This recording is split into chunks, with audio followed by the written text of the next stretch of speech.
Welcome inside the McLeod Center on Panther Sports Talk, recapping the regular season. And Coach, as you turn to that next chapter, postseason, got to feel like this team's been battle tested with all the games and experiences they've endured in the non-conference and the MVC regular season the past couple months. Yeah, we learned a lot in November and December about what it takes to win games at this level. This group, of course, being new and not having played together before, and did a great job of finding a way to make winning plays. I know I talked a lot about that in December as we were getting through that process, and right before Christmas against Towson in Chicago, St. Bonaventure here at home, and then we get beat really good by Missouri State coming out of it just when we felt like we were going to get going a little. And but man, the guys did a terrific job. 7-2 in January, and such an important part of it is making plays when you have to. And this team has done a good job of getting that done.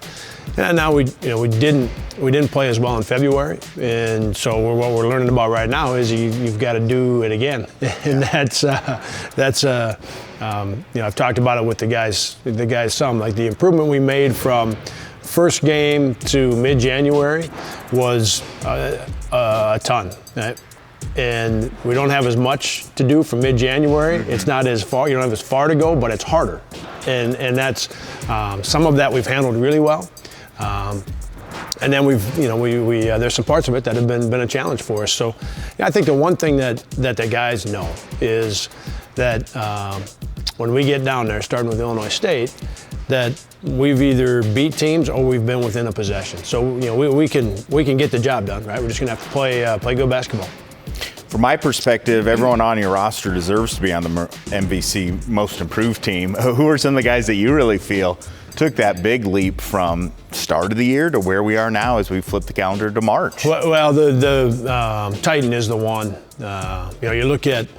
You look at what his role was on our team last year, and a lot of that to do with Taiwan and Trey being able to take advantage of that COVID year and come back, and so Titan had to have some patience. As we're seeing right now, and when we saw it every day at practice, he was good enough to be on the floor more a year ago, and so just just really appreciate and got a ton of respect for the way in which Titan has gone about everything to this point in his career, and so he would be the one, and I'd be shocked if he isn't the most improved guy in our league, and also hope he leads the league in double doubles.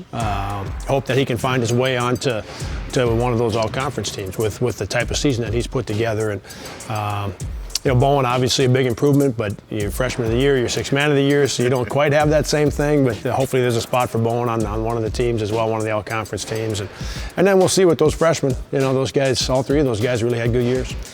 Bowen's leadership, just from my perspective, on and off the court has been phenomenal. Is that just an added responsibility that he wanted to take on and really mentor these younger guys this year? Yeah, it's really how he's wired. His high school team, his high school program at Norwalk, that was, he's been doing it for a long time, and we're fortunate to have a young guy in Bowen that looks at, understands, takes all aspects of the program very serious, and understands how important leadership is, understands how important that daily example of hard work is, and so he's done a great job of providing that for our team. All right, we'll be back with more with Coach Jacobson right after this here on Panther Sports Talk.